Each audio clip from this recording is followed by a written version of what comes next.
please. Awesome. We are ready. Hey, good to see you again. Yes, ma'am. Good to see How are you. you? I'm doing well. Yeah, still building this program, trying to solve problems for these providers and patients, and actually for TRICARE too. And those aren't none of those are easy tasks in and of themselves, but to do all three is monumental. So I'm doing my best. That's all we want you to hear. That's all we want to hear because that's all we have to do. We're excited to have you on the podcast. For those who don't know, we've met this gentleman before. He's absolutely fabulous, helping those vets out there. And by the way, I'm a vet. That's where I met my wonderful husband over 30 something years ago. Kelly, you want to say something? Yes, I'm very excited to have Jesse on. We had Donnie and I had an opportunity to speak with Jesse a couple of months back, and Mhm. he wants to do great things with the vets, and he's doing great things with the vets. And I told Donnie we have to have him back so he can tell his story. And as you're telling your story, I do, if you don't mind, add in what you're doing on LinkedIn because this gentleman has been posting some great articles. He posted on LinkedIn. Everyone should follow him. He Wow. did one in December about how many service members avoid sleep evaluations. And then he did one last month about how orders change health. Orders change, but the health should not when That's right. families move. So take it away, Jesse. Thanks for joining us. Yeah, I'm happy to be here. I really appreciate you inviting me. I'm gonna be just totally candid. This is my very first podcast, so I'm pretty excited about that. So thank you very much. Yeah, I actually have a couple more coming up, so I'm pretty excited. That means that what I'm doing is resonating, and that's important to me. And so I just retired from the Army in October of 2025 after 20 years, and I had a pretty atypical career. I started off as a behavioral health technician as an enlisted soldier. Did that for about 7 years. Deployed to Iraq in that position as a non-commissioned officer working in a behavioral health clinic in Mosul. And then I reclassified, and that's when I got introduced to the respiratory therapy world. And so I went to respiratory therapy school in San Antonio back in 2012. Uh, Enjoyed it, loved it. Thought it was just a wonderful opportunity for my family. That is also an enlisted position in the military. You're an enlisted soldier as a respiratory therapist. From there, I was lucky enough to get my first duty assignment, Launchstuhl Medical Center in Germany, and so we were providing respiratory care to our service members that were downrange who were deployed and also into the European facilities that were there. So anybody that had any kind of sleep, any kind of respiratory issues, they would get to Launchstuhl. That was the major medical center for that type of evaluation for that theater. So I did that. Kind of maxed out my career as a respiratory therapist and started getting more into the administrative roles. Like as an enlisted soldier, you become a first sergeant or a sergeant major. And quite frankly, that was not really what I wanted to do. I liked being a respiratory therapist. I liked taking care of patients. When it came to planning convoys and shooting ranges and things like that, that just wasn't in my wheelhouse. I'm not a typical infantryman. I'm a medical guy, so it wasn't really what I was looking for. And so I started pursuing opportunities to just kind of enhance my career. Had the opportunity to become a warrant officer, an engineering officer on Army watercraft. So completely different, not in the medical field, but definitely a challenge. Evaluating Army watercrafts is somewhat like evaluating troubleshooting patients. So I can make that relationship. Did that for the final part of my career, and like I said, just retired in 2025. As I was a warrant officer, especially with COVID, I still had my credentials as an RRT. And so I was moonlighting. So as soon as I got back to the United States, I started moonlighting for some home health systems in Colorado first, and then here in Virginia, where I'm currently located. And the company I work for now, Quality DME, I was doing CPAP setups for them and helping them take care of their patients in the Hampton Roads area, which is a big military, there's a lot of military installations in our area. And so just helping them build that. And then I just really resonated with the leadership team and the ownership here. They just have a heart for patients and a heart to take care of things. And they're innovative. They embrace technology, and they really are forward thinking, and they're growing. And so when I took that, part-time position, I told them, hey, when I retire at some point, I'm going to want to take a larger role in this company if possible. And when that time came, I talked to them, and we were able to carve out this military initiative that we're calling it. I'm the director of that program. Um, and what we're doing, like I said at the beginning, is we're just really trying to identify gaps in, specifically, all we do is CPAP machines for the most part. We do BiPAPs and other respiratory related, but for the most part, CPAP. And just there's a lot of gaps in understanding. There's a gaps in delivery. There are gaps in requirements, and it seems like every installation is doing something different. And I think that if we are able to streamline those processes and make it easier for providers to take care of their patients, for patients to get their equipment, and for TRICARE to accurately get the information that they need, that everybody's going to be happy and it's going to be beneficial for everyone. So that's what I've been focused on doing. It's not a typical like sales job, which I like. I don't want to be a salesman. I want to be an educator, really. And so what we're doing is we're partnering with different entities on the installations, and there are a lot of rules surrounding those things. But we have been able to navigate those rules legally and getting proper authorizations and permissions to perform, like, sleep classes, kind of demystify some of the misconceptions that people have about obstructive sleep apnea, especially in the military. There are a lot of rumors flying out there about what is and what is not the course of action for any part of that process. And so just trying to streamline that. I appreciate you pointing out my articles. Yeah, that was my first time writing one. I was able to team up with military brands. They do the military spouses and the PCS resource that they have. They're wonderful working with them, and I'm very lucky that they were able to let me kind of have a voice, and I appreciate them. And I'm glad that you found it interesting. Thanks for saying that. I did. It was very good. Yeah, that's what we call sleep health failure. Everything you're talking about. It's not a diagnosis, it's a disconnect. Yes. It's the system that's meant to heal and forgets that sleep is health. That's awesome. Go ahead, Kelly.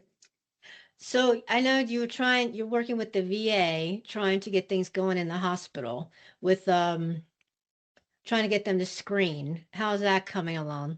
So the VA, I have not had any inroads with them at this point to do the screenings. My only experience with the VA is as a retiree and going through my process as a retiree and getting initially set up with them. I can say, just as anecdotally, when I went through, they did do a small screening, just kind of some basic questions.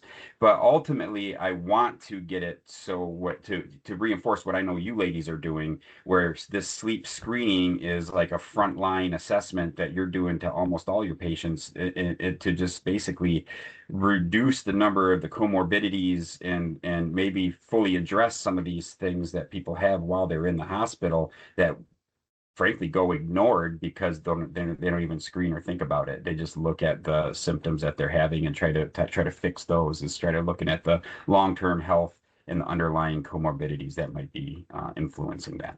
So I want to do that. The best success that I've had, and I'm telling you, this nut is hard to crack, to get into the military and legitimize yourself. To them, I'm a civilian trying to sell stuff and take advantage of soldiers. And I understand that. I wouldn't want people taking advantage of soldiers. I wouldn't want to be taken advantage when I was a soldier. And so in order to justify and validate who we are and what our mission is and why we're doing it, it's a process, but it's a process that I'm willing to go through. And so luckily I have had some champions, some people to help me. The Armed Forces Wellness Centers in Fort Meade, specifically in Fort Belvoir. And what they do, their mission, they have like a 3 pillars of health and wellness, and it's going to be nutrition, physical fitness, and sleep. And how that's usually broken down is, and how they execute that is, they hire nutritionists and trainers, and then they just kind of talk about sleep a little bit, because they're really worried about weight gain, and they're really worried about people being physically fit, right? And so what I've done, and I've teamed up with these, wellness practitioners at these clinics, and they've really embraced, like, yes, we know that sleep is a problem, and we really aren't trained to give this kind of class. And so I have developed, collaboratively with them, the opportunity to develop these things for those soldiers and their families that come into the wellness centers. Actually, retirees can go there too. And so just giving that general information. And honestly, what I find out, I give basic information, but what I find out more than anything is I'm just answering questions about things that people just they have misconceptions about. Like, From the misconceptions. well, like the majority of it is how it's like, for active duty specifically, it's how it's going to affect their career. So a lot of service members feel like if they get diagnosed with sleep apnea, that somehow, some way, that is going to negatively impact their career. Either they're not going to get promoted, they're not going to be able to deploy, they're not going to be able to have the opportunity to go to the school they want to go to. If they're a pilot, that they're not going to be able to fly, and like all of these different things that over the years may have been true. I don't know. I know that they are not true now. And so just addressing those types of things and pointing to the actual resources and the truth. And the fact is, you're more likely to have a bad outcome in your career if you're not addressing your sleep apnea than if you do. And that's the truth.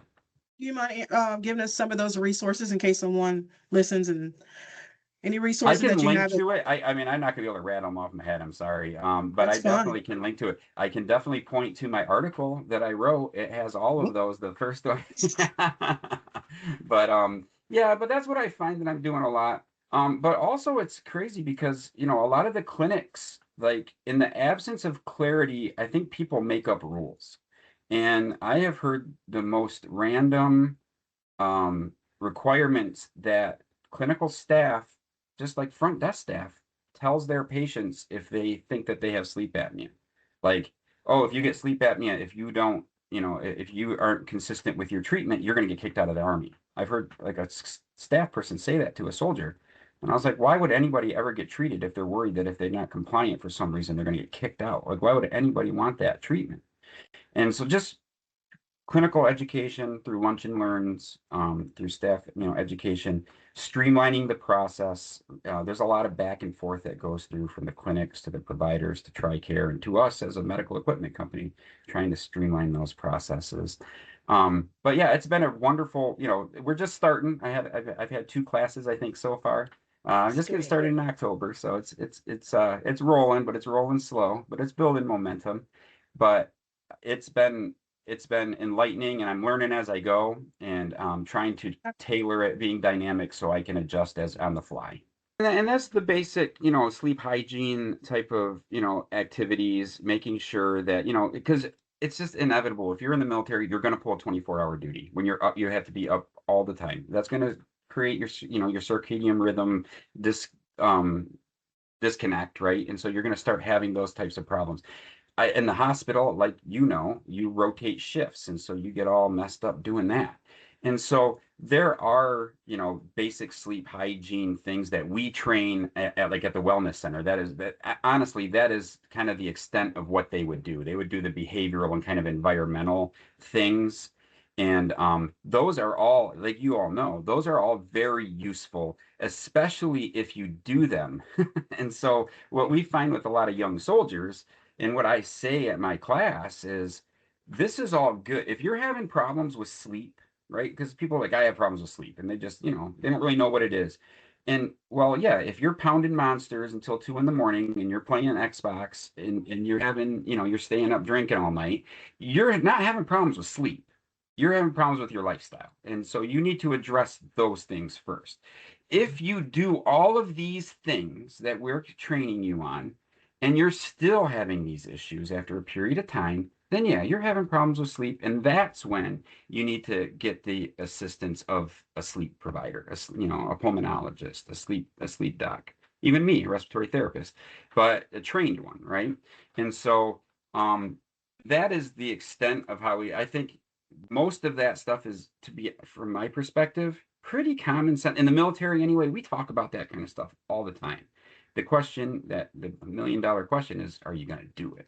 And that's motivating people to do those things, to really identify what is an actual sleep problem, a diagnostic sleep problem versus a lifestyle choice. And there's a difference between those two. I think, especially in the current military, there is a strong focus on wellness and a strong focus on lifestyle and accountability and integrity and like those things, not to say they don't still happen, but I think that there is a strong professional military that is being built. And I think, for the most part, the majority, especially on leadership for sure, but even making its way down the ranks, I think that mindset is definitely more prevalent from my perspective now than it was before.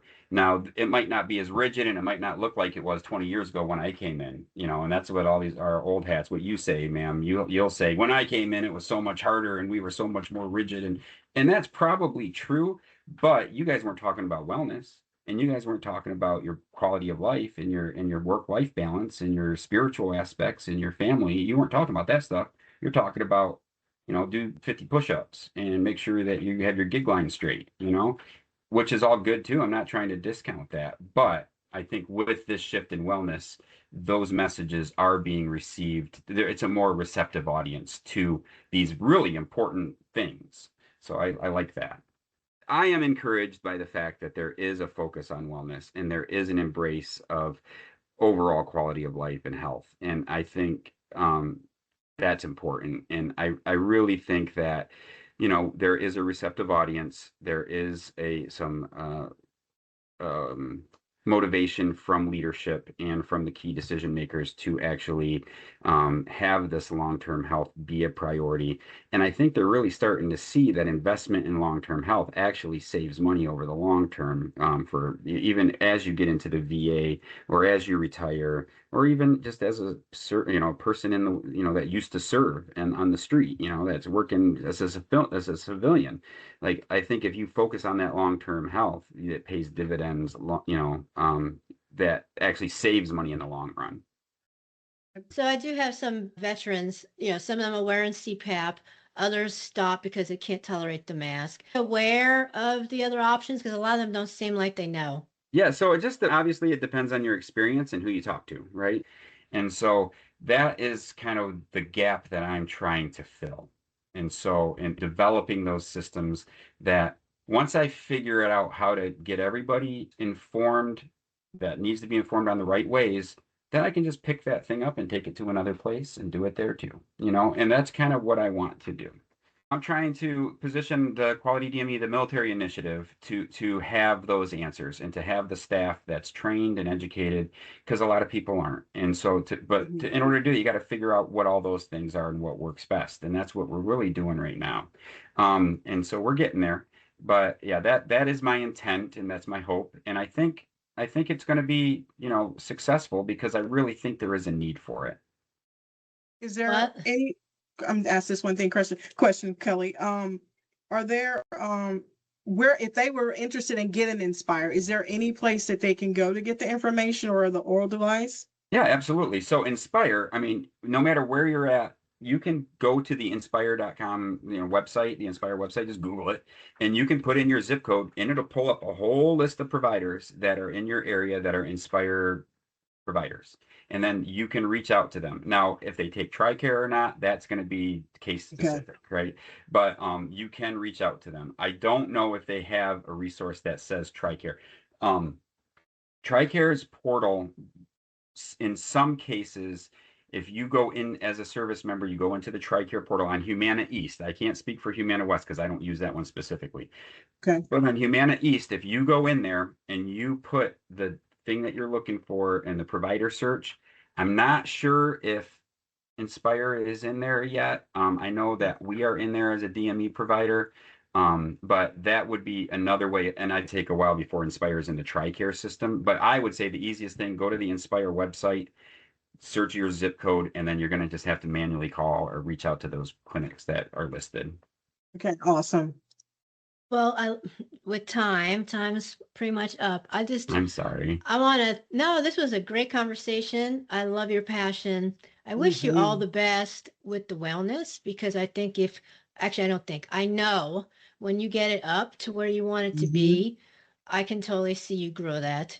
because our veterans do need the education. Like you said, some know, but many do not. Right. So I wish you the best. Thank you for coming on our Thank you. podcast. And I do have one Yeah. question for you before we go. And Donnie may have one too. But mine is, where do you see our sleep field going in the next 5, 10 years or so?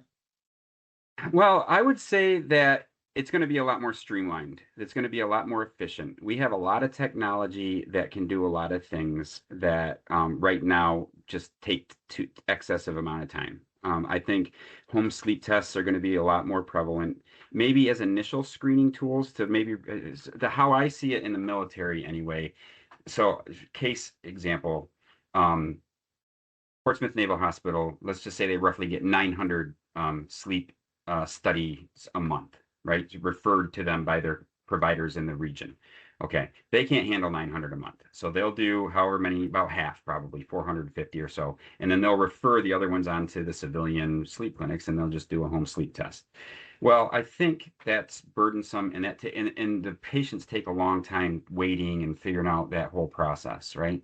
If we could allow providers to do like initial screenings, maybe after doing a stop bang or one of the initial screenings, care in the military through physician's assistants in a small little clinic in the middle of nowhere, and I think if they, instead of making people go from DC, well, DC is not a good idea, but the middle of North Carolina up to Portsmouth, like I think that is a misallocation of good resources. And so I hope that that's where we go, but that's where I see it. Okay. Well, why, since you are in DME, so why does CPAP work for some and not for others?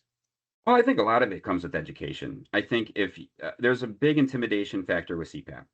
It's a machine. It's weird. You have this honking thing on your face that doesn't make sense and it makes noise and it blows air. If you don't have it on right, it's really uncomfortable. And people, like, if you leave them to their own devices, people are going to put masks on upside down, backwards, in any which way but loose, right? I mean, that's just what they do because they don't know and they do the best they can and they just don't know. I Mm-hmm. think educating people is the key, and expectation management. So when I was doing CPAP setups, I would say some people, the first time they use this machine, they'll say, "I can't believe I've lived without this. This is the most amazing thing ever." Most normal people rip this thing off their face for about 2 months. And so if you rip this off your face, it doesn't mean that you're failing. It doesn't mean that you can't tolerate it. It just means you're normal. So what we need to do is find out what you can do when that starts happening to make sure that it's fitting you correctly and teaching them. I don't think a lot of DMEs do that. I don't know. I haven't worked for a lot of DMEs, but I don't, from my experience talking to patients and talking to providers and talking to clinics, there's a lot of DMEs that don't do that. I know we do, and I'm going to ensure that we continue to. But I think education, and expectation management. Those are the three things that I would do. Two of them being education. So that's my little soapbox for that. Awesome. Well, thank you. It has been an honor as a vet to another vet. Thank you so much. Thank you for giving back to us. We really, truly appreciate it. I know you're working with active duty, but eventually they're going to get out too. So having your resources would allow them to be able to help someone else. So it's Yes, awesome. ma'am. Thank you so much. No problem. Thank you very much. I appreciate you inviting me, and I'll happy to come back anytime. Awesome. Anything, Kelly? Thank you. No, thank you. I really Awesome. appreciate you coming on. And I have a feeling we may all be working together in the near future because I see Oh, you good. taking off. Yeah, Oh, we good. will. I think so too. All I right. think we have Well, something to contribute to each other. yeah, I Yes. agree. All right. All right. So are we I'm going to finished? stop. Yeah, I'm going to Yeah. stop the recording.